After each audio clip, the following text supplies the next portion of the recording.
Hello guys, तो guys आज हम लोग करने वाले हैं परमैन पाको स्कूल मिस्टीरियस गर्ल आइडेंटिटी। हाँ, मैं जानता हूँ बहुत ज्यादा बड़ा नाम है, लेकिन मैं पहले ही बता दूं कि इसका कोई भी संबंध स्कूल लाइफ से नहीं है। इसके अंदर परमैन को नहीं पता कि पाको ही मिस सुमीरे है। ये स्टोरी और वो स्टोरी बिल्कुल अलग है। अब बेटे गाना गाऊं? अच्छा ठीक है, गाना गा।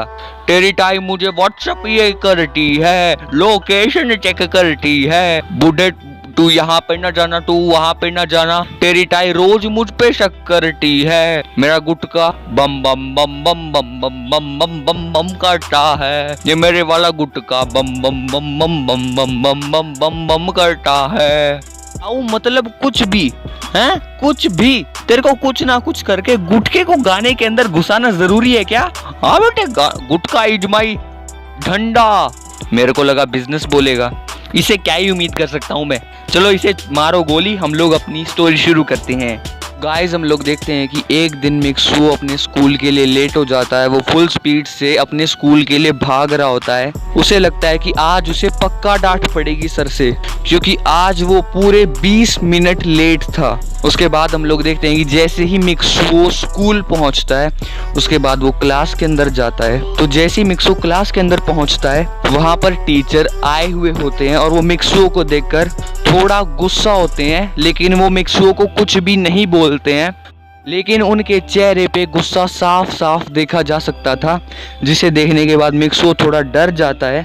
तभी टीचर बोलते हैं कि मिक्सू कल से जल्दी आना और यहाँ पर आकर बैठ जाओ। उसके बाद मिक्सू जल्दी से जल्दी अपनी सीट पर बैठ जाता है और तभी टीचर बोलते हैं कि आज मैं तुम्हें एक लड़की से मिलवाने वाला हूँ जो अभी अभी अमेरिका से आई है। अब से वो तुम लोगों के साथ इसी क्लास में पढ़ेगी। तो बच्चों उसका स्वागत कीजिए, उसका नाम है डाको। क्या डाकू? कहाँ है डाकू? अबे डाकू नहीं, डाको डाको। अच्छा तो ठीक है। क्या आदमी है? सॉरी, आदमी है कि पजामा है? Do you know tau is single piece? जिस तरह की तेरी हरकतें है ना, किसी दिन कोई तेरे को बीच में से फाड़ के 2 पीस कर देगा। मनूस बुढ़ा कहेगा। हम लोग अपनी स्टोरी पर वापस आते हैं। उसके बाद डाको क्लास के अंदर एंटर होती है और सभी बच्चों के साथ बैठ जाती है। डाको दिखने में थोड़ी बहुत मिस सुमीरे जैसी दिख रही होती है, जिसकी वजह से परमैन उसके सामने थोड़ा बहुत शर्माने लगता है। थोड़ी देर बाद हम लोग देखते हैं कि रिसेस हो जाती है और क्लास के ज्यादातर बच्चे डाको के पास जाते हैं और पूछते हैं कि तुम कहाँ से आई हो। तभी डाको बोलती है मैं अमेरिका से आई हूँ। उसके बाद हम लोग देखते हैं कि रिसेस खत्म ही होने वाली होती है कि तभी डाको मिक्सुओ के पास जाती है और बोलती है कि अगर मैं गलत नहीं हूँ तो तुम्हारा नाम मिक्सुओ है ना? तभी मिक्सुओ एकदम से चौंक जाता और बोलता है कि तुम्हें मेरा नाम कैसे पता है? तभी वो लड़की एकदम से झटका लगता है उसे और वो अपनी बात को करेक्ट करने लगती है और बोलती है कि मुझे उन लोगों ने बताया था। उसके बाद डाको परमैन से बोलती है, यानी मिक्सुओ से बोलती है कि मिक्सुओ क्या हम आज तुम्हारे घर चल सकते हैं? क्या आज तुम मेरी होमवर्क में थोड़ी हेल्प कर सकते हो? तभी मिक्सुओ बोलता है कि हाँ क्यों नहीं। उसके बाद हम लोग देखते हैं कि डाको मिक्सुओ के साथ मिक्सुओ के घर चली जाती है और उसके बाद डाको और मिक्सुओ एक साथ पढ़ाई करने लगते हैं, जिसकी वजह से मिक्सुओ अपने रोबोट को परमैन ड्यूटी पर भेज देता है और पाको पायान बूबी को ये पता चल जाता है कि आज मिक्सुओ ड्यूटी पे नहीं आया है, आज उसका रोबोट आया है ड्यूटी पे। उसके बाद पाको बोलती है हो सकता है उसे कोई ज़रूरी काम हो। के बाद हम लोग देखते हैं कि परमैन पूरे 1 हफ्ते तक यही करता है। डाको उसके घर आती है और वो डेली डाको के साथ पढ़ने लगता है, जिसकी वजह से उसकी परमैन ड्यूटी पर उसका रोबोट जाने लगता है, जिसकी वजह से अब पाको परमैन से नहीं मिल पा रही होती है, जिसकी वजह से पाको चिड़चिड़ी हो जाती है। वो बोलती है कि आखिर ये परमैन गया कहाँ पर? चलो पायान आज उसके घर चलते हैं। उसके बाद हम लोग देखते हैं कि पायान बूबी पाको मिक्सुओ के घर जा रहे होते हैं और उस वक्त शाम हो चुकी होती है और डाको अपने घर जा रही होती है और परमैन पीछे से उसे बाय कर रहा होता है। और जब परमैन डाको को बाय कर रहा होता है, तभी पीछे से परमैन आ जाते हैं और बोलते हैं कि परमैन। जिसके बाद हम लोग देखते हैं कि परमैन पीछे मुड़कर देखता है और वो बोलता है कि अरे तुम सब कैसे हो।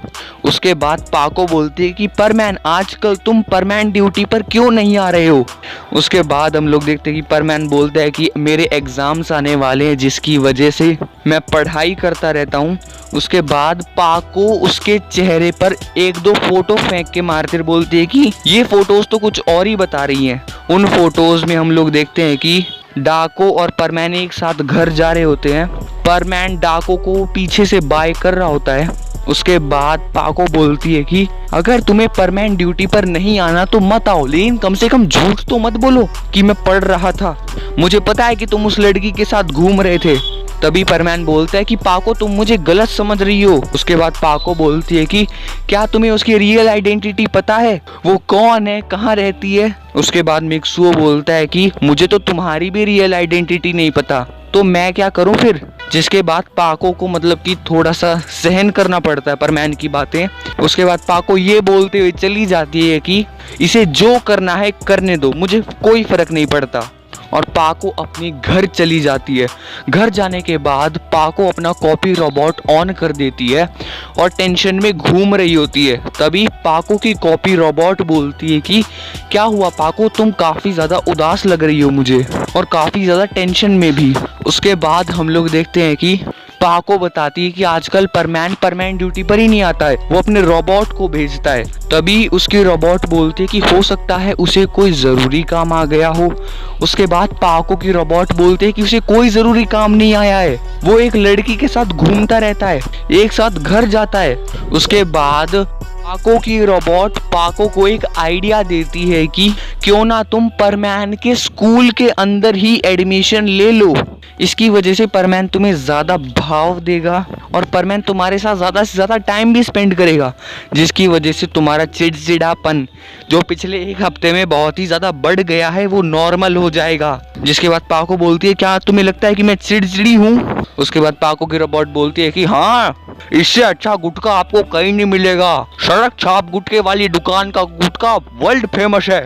पर मैंने तो नहीं सुना। अरे जोर जोर से बोल के बता दे कि मैं फेमस नहीं हूँ, मेरा गुटखा मत बिकने दियो। और जो तू मेरी स्टोरी के बीच में कर रहा है वो क्या है। अब बेटे माफ कर दे, गलती से इधर उधर निकल जाता हूँ। मनूस बुढ़ा कहीं का। उसके बाद हम लोग देखते हैं कि मिस सुमीरे अगले ही दिन मिक्सुओ के स्कूल में एडमिशन ले लेती हैं और अगले दिन फिर मिक्सुओ स्कूल के लिए लेट हो जाता है। और इस बार उसके सर बोलते हैं कि अरे मिक्सुओ कभी तो टाइम पर आया करो, मैं देखता हूँ कि तुम रोज ही लेट आते हो। तभी परमैन बोलता है कि सॉरी सर मैं बिजी था। तभी उसके सर बोलते हैं कि तुम कहाँ बिजी थे। उसके बाद हम लोग देखते हैं कि परमैन बोलता है सॉरी सर मैं कल से टाइम पर आऊँगा। उसके बाद मिक्सुओ के सर बोलते हैं कि ठीक है जाओ, जाकर अपनी सीट पर बैठ जाओ। उसके बाद हम लोग देखते हैं कि सर बोलते हैं आज हम लोगों के लिए एक बहुत ही खुशी का दिन है। आज हमारी क्लास में हम लोगों के साथ पढ़ेंगी होशिनो सुमीरे। जैसे ही डाको ये नाम सुनती है ना, उसके चेहरे पे एक अलग सी स्माइल आ जाती है और वो डोर की तरफ देखने लगती है। उसके बाद हम लोग देखते हैं कि होशिनो सुमीरे यानी कि पाको क्लास के अंदर एंटर होती है। उसके बाद सभी बच्चे होशिनो सुमीरे को अपनी सीट पर बुला रहे होते हैं, यहाँ तक कि मिक्सुओ भी होशिनो सुमीरे को अपनी सीट पर बुला रहा होता है। लेकिन तभी होशिनो सुमीरे जाकर डाको के साथ बैठ जाती है। उसके बाद हम लोग देखते हैं कि जैसी होशिनो सुमीरे उसके साथ बैठती हैं वो पूरा दिन बहुत सारी बातें करती हैं और अगले ही दिन वो दोनों बहुत ही ज़्यादा अच्छी दोस्त बन जाती हैं। होशिनो सुमीरे बोलती हैं कि तुम तो बिल्कुल मेरे जैसी हो। तभी डाको एक बार पाको को बड़े ही प्यार से देख रही थी और प्यारी सी स्माइल दे रही थी। उसके बाद हम लोग देखते हैं कि मतलब कि मिक्सुओ, मिस सुमीरे और डाको बहुत ही ज़्यादा अच्छी दोस्त बन जाती हैं। उसके बाद वो फिर ऐसे ही घूम रही होती हैं। मिस सुमीरे अपने बारे में बताती हैं कि मैं एक एक्ट्रेस हूँ और अब मैं इस स्कूल में पढ़ती हूँ। मिक्सुओ भी बताता है कि मेरा नाम मिक्सुओ सुआ है, मेरे पापा बिजनेसमैन है और मेरी मम्मी हाउसवाइफ है। उसके बाद हम लोग देखते हैं कि मिक्सुओ और मिस सुमीरे दोनों डाको के बारे में पूछती हैं। तभी डाको बोलती है कि मेरी मम्मी एक्ट्रेस हैं और मेरे पापा मेरे लिए सुपर हीरो हैं। उसके बाद मिक्सुओ पूछता है कि तुम्हारे पापा करते क्या हैं। उसके बाद डाको बोलती है कि वो मैं आपको नहीं बता सकती, सॉरी। उसके बाद मिक्सो बोलता है कि ठीक है कोई बात नहीं, अगर तुम्हें नहीं बताना तो मैं तुम्हें फोर्स नहीं करूँगा। उसके बाद डाको वहाँ से चली जाती है और तभी हम लोग देखते हैं कि परमैन मिस सुमीरे से बोलता है कि सुमीरे मुझे अभी कोई काम याद आ गया, मैं चलता हूँ। उसके बाद हम लोग देखते हैं कि मिक्सू वहाँ से काफ़ी दूर जाकर पाको को कॉल लगाता है और बोलता है कि पाको, मेरी क्लास में एक नई लड़की आई है डाको, मुझे उसकी रियल आइडेंटिटी पता करनी है। तभी पाको बोलती है कि ठीक है, मैं तुम्हारा इस काम में साथ ज़रूर दूंगी। उसके बाद अगले ही दिन हम लोग देखते हैं कि परमैन अपनी परमानेंट ड्यूटी पर जाता है और अपने रोबोट को डाको के साथ भेज देता है। उसके बाद हम लोग देखते हैं कि परमैन पाको डाको के ऊपर नज़र रख रहे होते हैं कि आखिर ये डाको है कौन और ये कहाँ से आई है। उसके बाद हम लोग देखते हैं कि पूरा दिन वो डाको को नोटिस करते हैं, लेकिन वो डाको के बारे में कुछ भी नहीं बता पा रहे होते हैं। के बाद हम लोग देखते हैं कि अगले दिन डाको स्कूल चली जाती है और परमैन और पाको वहाँ भी उसका पीछा कर रहे होते हैं। तभी पाको बोलती है इन सब का कोई भी फायदा नहीं है परमैन, हमें चलना चाहिए। उसके बाद परमैन बोलता है कि तुम सही कह रही हो, हमें चलना चाहिए। उसके बाद हम लोग देखते हैं कि परमैन और पाको वहाँ से चले जाते हैं और उनके जाते ही स्कूल पर टेररिस्ट अटैक हो जाता है। काफ़ी सारे टेररिस्ट स्कूल के अंदर घुस जाते हैं और स्कूल को अंदर से लॉक कर लेते हैं और वो सभी क्लासेस पे कब्जा कर लेते हैं। उसके बाद वो टेररिस्ट बोलते हैं कि अगर सरकार ने हमारी बातें नहीं मानी तो हम इन सभी बच्चों को छोड़ेंगे नहीं। ये सब कुछ वो टीवी पे दिखा रहे थे अपने फ़ोन के कैमरा की मदद से। और तभी हम लोग देखते हैं कि पाको और परमैन भी टीवी देख रहे होते हैं और तभी हम लोग देखते हैं कि डाको पूरी हिम्मत करके टेररिस्ट से भिड़ जाती है, लेकिन हम लोग देखते हैं कि वो टेररिस्ट उससे एज में काफ़ी ज़्यादा बड़ा था। उसके बाद वो टेररिस्ट उस लड़की के डाको के बाल पकड़ लेता है और जोर से खींचता है, जिसकी वजह से डाको की चीख निकल जाती है और उस टाइम पर वो बस एक ही बात चिल्लाती है, मुझे बचाओ पापा। जिसके बाद जैसे ही डाको ये बोलती है ना, परमैन को बहुत ही ज़्यादा बुरा लगता है और वो बोलता है कि इन टेररिस्ट को मैं छोड़ूंगा नहीं। उसके बाद हम लोग देखते हैं कि परमैन फुल स्पीड से अंदर घुसता है। उसके बाद परमैन उन टेररिस्ट के सामने चला जाता है और हम लोग देखते हैं कि एक टेररिस्ट के हाथ में डाको के बाल होते हैं और वो उसे खींच रहा होता है बीबी, और एक हाथ में पिस्तौल होते हैं। वो बोलता है कि ए परमैन, मुझसे दूर रह वरना इस लड़की को जान से मार दूंगा। हम लोग देखते हैं कि डाको इतनी ज़्यादा डरी हुई होती है और वो परमैन से मदद मांगने लगती है और इतना सब कुछ कहते ही डाको एक और चीज बोल देती है, पापा। उसके बाद हम लोग देखते हैं कि परमैन कुछ सोचने लगता है कि रुको, ये लड़की तो शायद मेरी बेटी है। इसने कहा था कि इसकी मम्मी एक सुपरस्टार है और इसके पापा सुपर हीरो। मैं जितनी बार भी फ्यूचर में गया हूँ उतनी बार मुझे एक बात देखने को मिली है कि मेरी होशिनो सुमीरे से शादी हो रही होती है। होशिनो सुमीरे एक सुपरस्टार है और मैं एक सुपर हीरो। उसके बाद टेररिस्ट बोलता है कि अच्छा तो ये परमैन की बेटी है, तब तो मैं इसे अब बिल्कुल नहीं छोड़ने वाला। जैसे ही वो ऐसा बोलता है ना, उसके चेहरे पर एक जोरदार मुक्का आता है और वो टेररिस्ट पीछे जाके गिरता है और तभी हम लोग देखते हैं कि परमैन डाको को पकड़ता है और परमैन देखता है कि डाको के सर से थोड़ा बहुत खून निकल रहा होता है और डाको बहुत ही ज्यादा डरी हुई है। तभी परमैन अपनी जेब से रुमाल निकालता है और डाको के सर को साफ करने लगता है जहाँ से खून निकला था। उसके बाद वो टेररिस्ट उन पर गोली चलाने वाला होता है। तभी परमैन अपना रूबी शील्ड एक्टिव कर लेता है और वो उसके अटैक से बच जाते हैं। उसके बाद परमैन डाको को अपनी पीठ पे बिठा लेता है और फुल स्पीड से पकड़ पकड़ के एक टेररिस्ट की ऐसी धुलाई करता है ना, हर एक टेररिस्ट की कम से कम 4-5 हड्डियां तोड़ डाली परमैन ने एक झटके में। इसी वजह से उन टेररिस्ट को जेल जाने से पहले हॉस्पिटल जाना पड़ा। उसके बाद पाको वहां पर आती है और बोलती है कि परमैन, क्या तुम्हें डाको की आइडेंटिटी पता चली? तभी परमैन बोलता है कि हाँ पाको, मुझे डाको की आइडेंटिटी पता चल गई है। असल में डाको और कोई नहीं, मेरी बेटी है। तभी पाको हैरान हो जाती है, वो बोलती क्या?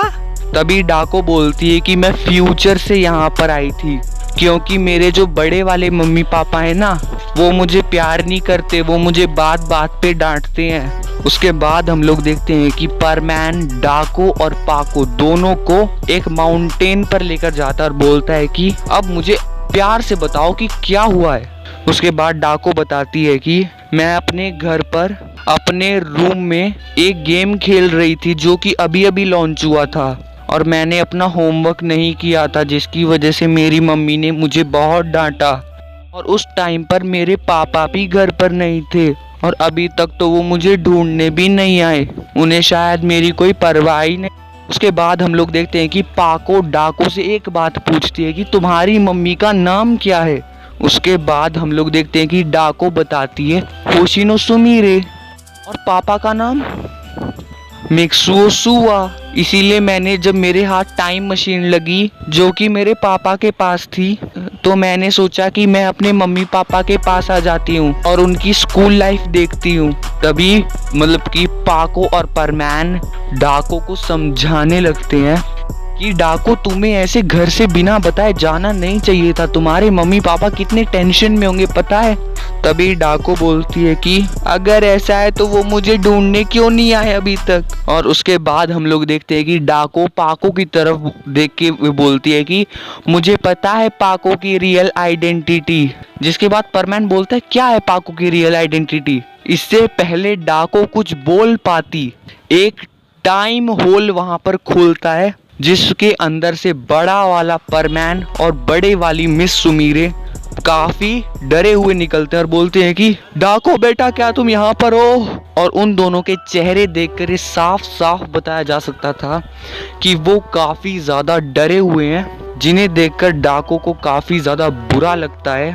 और तभी छोटे वाला परमैन बोलता है कि सुनो, वो तुमसे सच्ची में बहुत प्यार करते, वो तुम्हें कुछ नहीं कहेंगे, मैं अपने आप को जानता हूँ। तभी डाको थोड़ी हिम्मत करके बड़े वाले परमैन और बड़े वाली मिस सुमिरे के पास जाते हैं और जैसे ही वो दोनों उसे देखते हैं उनकी आंखों से आंसू निकल रहे होते हैं और वो दोनों मिलकर उसे गले लगाते हुए बोलते हैं कि तुम कहाँ चली गई थी बेटी। जिसके बाद हम लोग देखते हैं कि डाको अपने मम्मी पापा यानी कि मिक्सुओ और सुमिरे से माफ़ी मांगती है और बोलती है कि मुझे माफ़ कर दो मम्मी पापा, मैं आपको बिना बताए आज की बात कहीं नहीं जाऊंगी। और उसके बाद हम लोग देखते हैं कि डाको, बड़े वाला मिक्सुओ और बड़े वाली मिस सुमिरे अपनी टाइम लाइन में वापस चले जाते हैं और उनके जाने के बाद परमैन बोलता है कि शिट, डाको तो मुझे तुम्हारी रियल आइडेंटिटी बताने वाली थी। अरे यार, आज भी मैं तुम्हारी रियल आइडेंटिटी नहीं जान पाया। पाको प्लीज तुम मुझे अपनी रियल आइडेंटिटी बताओगी। तभी पाको बोलती है नहीं बताऊंगी, तुम्हें कुछ दिन और वेट करना होगा। और पाको वहां से हंसते हुए उड़ जाती है और परमैन पीछे थोड़ा सा परेशान हो रहा होता है, इतना ज्यादा भी परेशान नहीं हो रहा था, बस वो परेशान होने की एक्टिंग कर रहा होता है। तो गाइस, आज की स्टोरी यही खत्म करते हैं। आई होप तुम्हें मजा आया होगा। अगर तुम्हें मजा आया है तो वीडियो को लाइक कर दो, चैनल को सब्सक्राइब कर दो। और इस ताऊ ने आज भड़क दे दिया मुझे, सड़क छाप गुटके वाला ना, रुक आज इसे सड़क पे ही लेके आता हूँ। ये मैंने ताऊ की ईमेल आईडी खोली और ये मैंने इसकी साइट हैक की है और अभी मैं यहाँ पे लिखता हूँ, मैं अपने गुटके में अपना थूका हुआ गुटका मिलाता हूँ। अब देखते हैं इसके जितने भी गुटके बिके होंगे आज ये सड़क पे आ जाएगा। ए ताऊ कहाँ पे है? ए ताऊ को बाहर निकाल। छोड़ेंगे नहीं हम ताऊ को।